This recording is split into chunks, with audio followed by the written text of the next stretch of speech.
বাংলাদেশের সামাজিক কাঠামো এক প্রকার ভেঙে পড়েছে। এই সমাজের প্রায় প্রত্যেকটা সেক্টরই ধর্মীয় সন্ত্রাসী তথা ইসলামিক সন্ত্রাসীদের উপদ্রবে অতিষ্ঠ। আজকে আমরা কয়েকটি ভিডিও দেখব এবং বোঝার চেষ্টা করব, অনুধাবন করার চেষ্টা করব যে আমাদের সমাজ ব্যবস্থা কতটা ভেঙে পড়েছে।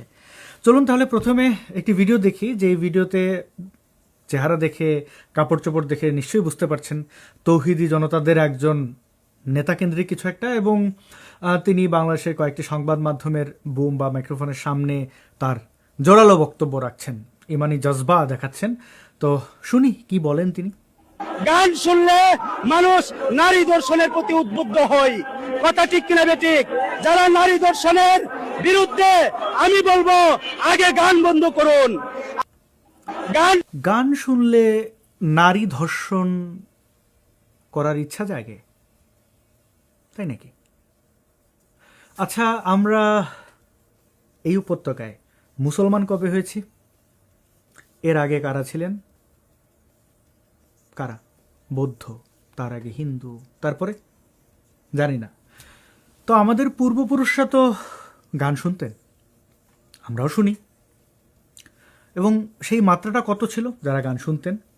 আমি ছোটবেলায় দেখেছি দোকানে দোকানে লালন গীতি, তারপরে যারা ওরসপন্থী তাদের নিজস্ব সঙ্গীত আছে। তো এর আগের জেনারেশন, তার মানে আমাদের পূর্বপুরুষরা গান শুনতেন আর ধর্ষণ করতেন। সেই ধর্ষণ থেকে আমরা জন্মাইছি, তার মানে আমরা বেজন্মা। মানে এই মৌলভী তাই বলতে চাইছেন, গান শুনলে নারীদেরকে ধর্ষণ করতে ইচ্ছা করে, ধর্ষণ করে, তারপরে সেই ধর্ষণের ঘটনায় যে সন্তান জন্ম হয় তাকে সমাজ বলে জারজ সন্তান।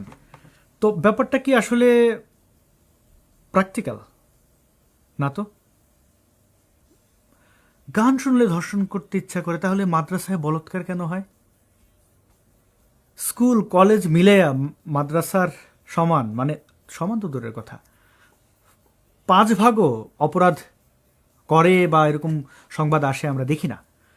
প্রায় প্রতিনিয়ত বাংলাদেশে প্রায় প্রত্যেকটা জায়গায় মাদ্রাসায় বলাৎকার হচ্ছে, এবং এই বলাৎকার থামানোর উপায় আমরা জানি না। কিন্তু যেহেতু তিনি ধর্ষণের জন্য গানকে দায়ী করছেন, আমার প্রশ্ন, হয়তো এই মৌলভীকে খুঁজলে পাওয়া যাবে 3-4টা বলাৎকার করেছে, আরও বেশিও করতে পারে। তো সে বলাৎকারের জন্য কি দায়ী? হামদ, নাত, মানে নবীর প্রশংসা করে, আল্লাহর প্রশংসা করে যে সঙ্গীত, তাকে ইসলামিক সঙ্গীত বলা হয়। তো সেই ইসলামিক সঙ্গীত শুনে আমাদের এই মৌলভীরা হর্নি হয়ে যায় বাচ্চাদের উপরে ঝাঁপাইয়া পড়েন।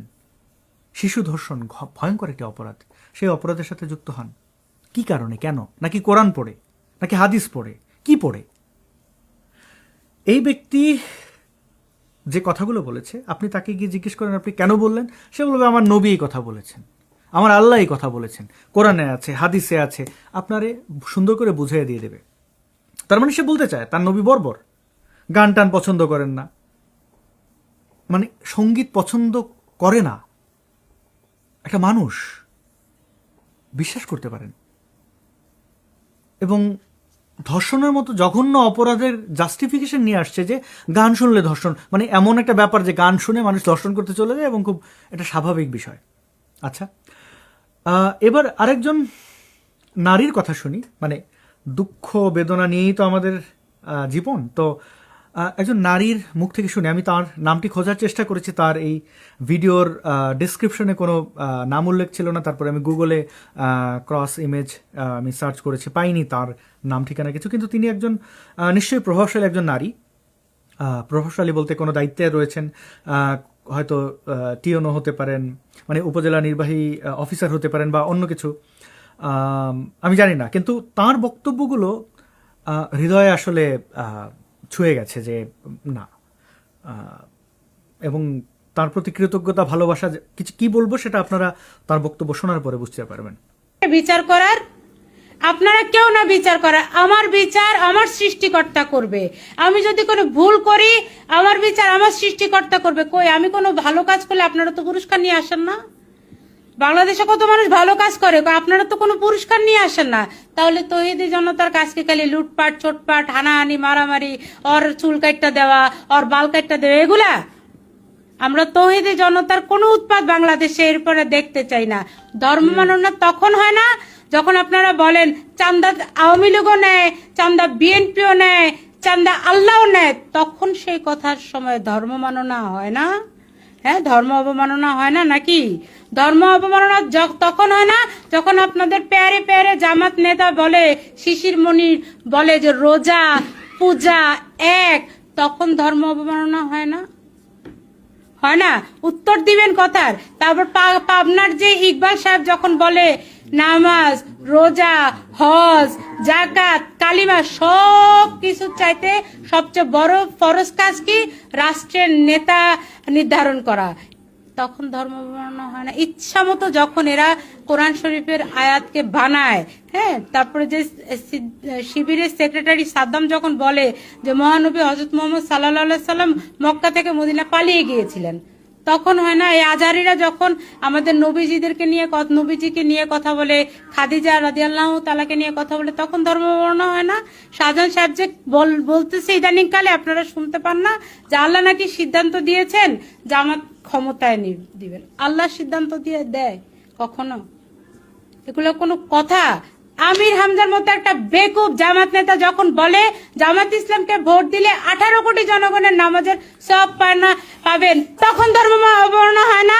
কেন এদেরকে জামাত নেতাদেরকে ধরে ধরে আপনারা মাটির নিচে ঢুকাই দেন না? তখন আপনাদের মনে হয় না যখন মহিলারা ওই সমস্ত জামাতের আসরে যখন বসে, তখন মহিলাদেরকে ভুল বুঝায়, কি বলে জানেন?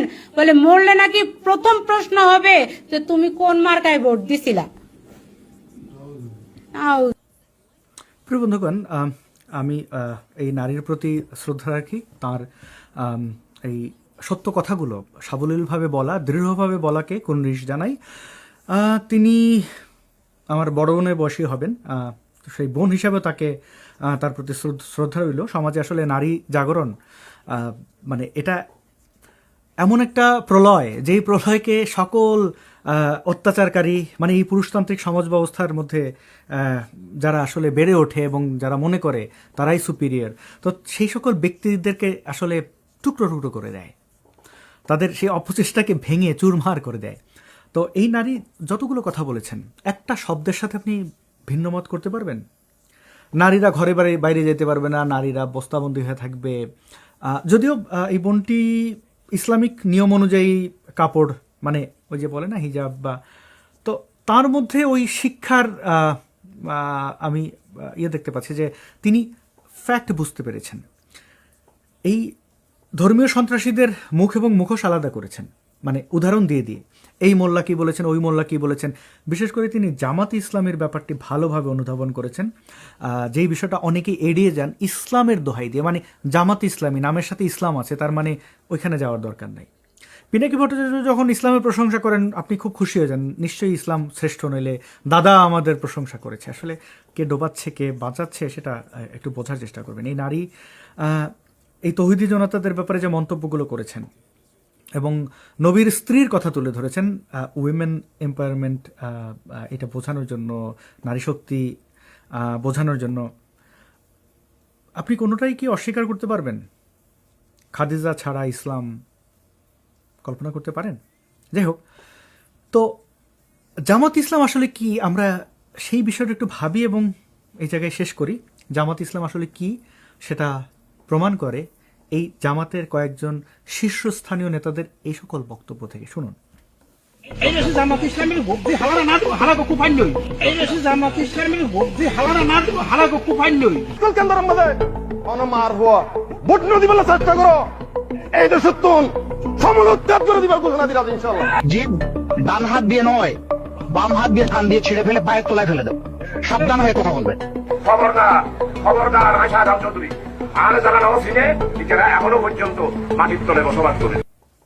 তো শাহজাহান চৌধুরীর আরও বক্তব্য শুনেছেন, প্রশাসন কিভাবে জামাতের কথায় উঠবে বসবে, কিভাবে তাদের কথায় মামলা সাজাবে, কিভাবে ভিন্ন মত ভিন্ন রাজনৈতিক ব্যক্তিদেরকে হয়রানি করবে, তারপরে স্কুলে কলেজে শিক্ষকরা কিভাবে জামাতের দালালি করতে হবে, জামাতের প্রচার চালাবে, শিবিরকে রিক্রুট করবেন, প্রত্যেকটা শ্রেণী পেশার মানুষকে নিয়ে এরকম ধৃষ্টতা দেখিয়েছে এবং তারা বেহাল তবিয়তে আছে, কোনো দল থেকে বহিষ্কার নয়, কোনোভাবে আটক নয়। এই জামাত ইসলামী অবৈধভাবে অর্ধেক ক্ষমতা দখল করেছে, অর্থাৎ এখনো পুরোটা দখলে নিতে পারে নাই। সো কল্ড ইলেকশনের মাধ্যমে তারা পুরোটা দখলে নেবে, এই হচ্ছে তাদের চরিত্র।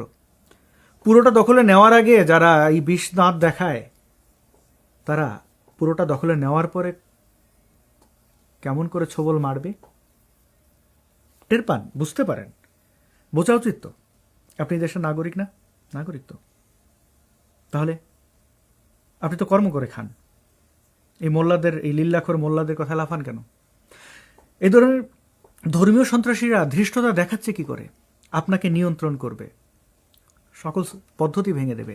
রাজাকার, আল বদর, আল শামসদের মতো বাহিনী তৈরি করবে, গোয়েন্দা তৈরি করবে, কত ধরনের চেষ্টা তাদের। তাদের এই অপচেষ্টা বা চেষ্টা সফল হবে? করবেন সফল, নাকি রুখে দাঁড়াবেন? আপনি রুখে দাঁড়ালেই কিন্তু এরা পালিয়ে যাবে। এরা 1971 পালিয়েছে, বারবার পালিয়েছে, আবার ফিরে আসে, পালায়। এভাবেই চলবে যদি আপনি রুখে দাঁড়ান। আর যদি না দাঁড়ান, তাহলে আপনার প্রজন্ম, আপনার পরবর্তী প্রজন্ম কি হচ্ছে দেখতেই তো পাচ্ছেন। 1.5 বছর তারা ক্ষমতা দখল করে আছে। অনুরোধ থাকবে, আসলে ঘৃণা ছড়াবেন না। এই উপত্যকায় আমরা নাচ গান সব কিছুর মধ্য দিয়েই বড় হয়েছি, বড় হব, ভালো ছিলাম, ভালো থাকব। এখানে মরুভূমি আমদানি করার কোনো দরকার নাই। পৃথিবীর কোনো সভ্য দেশে মরুভূমিকে আমদানি করে না, বরং মরুভূমির দেশগুলো এখন সভ্যতাকে আমদানি করছে। সৌদি আরবের অবস্থা দেখেন। বাংলাদেশে আপনি স্কুলে কলেজে গান গাইতে দেবেন না, জাতীয় সঙ্গীত গাইবেন না। সৌদি আরবে দেখেন হাজার হাজার তারা সঙ্গীত শিক্ষক নিয়োগ দিয়েছে। তারা প্রতিনিয়ত কনসার্ট করছে, আধুনিক হওয়ার চেষ্টা করছে, সভ্য হওয়ার চেষ্টা করছে। আপনারা আরবে ফিরে যেতে চাইছেন, যেগুলো তাদের ওই পন্থা থেকে আরও 20 বছর আগে ফিরে এসেছে। আপনি যেতে যেতে সেখানে আরও 50 বছর পর যাবেন। তারপরে কি এই সবুজ শ্যামল বাংলাকে মরুভূমি বানাবেন? উট দুম্বার চাষ করবেন? মাটি খুঁড়লে তেল পাবেন? পাবেন না, পানি পাবেন। সারা জীবন প্রতারিত হয়ে আসছেন, আর কত? একটু চিন্তা করেন প্রিয় তৌহিদি জনতা, একটু ঠান্ডা হন। সঙ্গীত শিল্পীদের উপর আক্রমণ করেন না। কেউ যদি কারো পেটে লাথি না মারে, তার প্রতি, মানে পেটে লাথি মারলেও আইন আছে, কিন্তু পেটে লাথি মারলেও তার প্রতি এরকম করেন না। মানে আর এই মানুষগুলা, এই বাউল ফকির, এরা সমাজের সবচেয়ে সুন্দর স্তরে আছে, কোনো মারামারি নেই, কাটাকাটি নেই। তাদের নিয়ে সমস্যা। আপনাদেরকে বারবার চিৎকার করতে শুনি ইসকন থাকতে দেবেন না, অথচ ইসকন পৃথিবীর কোথাও কোনো জায়গায় হামলা করে নাই, কোথাও নিষিদ্ধ হয় নাই। আপনারা আহমেদিয়া মুসলমানদের থাকতে দেবেন না, অথচ আহমেদিয়া মুসলমান পৃথিবীতে যেসব সেক্টগুলোকে পিসফুল ধরা হয় তার মধ্যে অন্যতম আহমেদিয়ারা। তাদেরকে নিয়ে বিদ্বেষ। এরপরে এখন ধরেছেন বাউল, কালকে হয়তো অন্য কিছু। খালেদা জিয়া হাসপাতালে রয়েছেন, হয়তো এই ভিডিও রেকর্ড করতে করতে তিনি আর বেঁচে নেই, হয়তো কাল তিনি আর বেঁচে থাকবেন না, হয়তো 1 বছর পর বেঁচে থাকবেন না। কিন্তু এই যে আমাদের মধ্যে যে রাজনৈতিক চড়াই উতরে যাচ্ছে, এই যে ডামাডোলের মধ্যে আপনি নতুন সমস্যা কেন সৃষ্টি করছেন? তুচ্ছ কিছু বিষয়, মানে বাউল, সে তার মতো করে থাকুক, আপনার অসুবিধা কি? আপনি ইসলাম প্রচার বেশি বেশি করে করেন, মানে মাইক লাগাইয়া কোনো কিছু তো বাদ রাখেন নাই, তো আর কি চান? একটু থামেন প্লিজ, ভাবেন। দেশটা আপনি মানে রসতলে নিলে আপনি একা নিতে পারবেন না, আবার আপনি যদি আপনাদের মতো যারা অসভ্যরা একদিকে কাজ দিচ্ছে, সাধারণ নিরপরাধ মানুষগুলোকে মেরে ফেলার অধিকার বা ঝামেলায় ফেলার অধিকার আপনাদের নাই। এই বাংলাদেশ থাকুক, আমরা মিলেমিশে থাকি, কিন্তু ঘৃণা বিদ্বেষ দিয়ে কিছুই হবে না। আফগানিস্তান হবে আর একটা গাজা হবে। পথ আপনার হাতে, দেখেন কি করবো।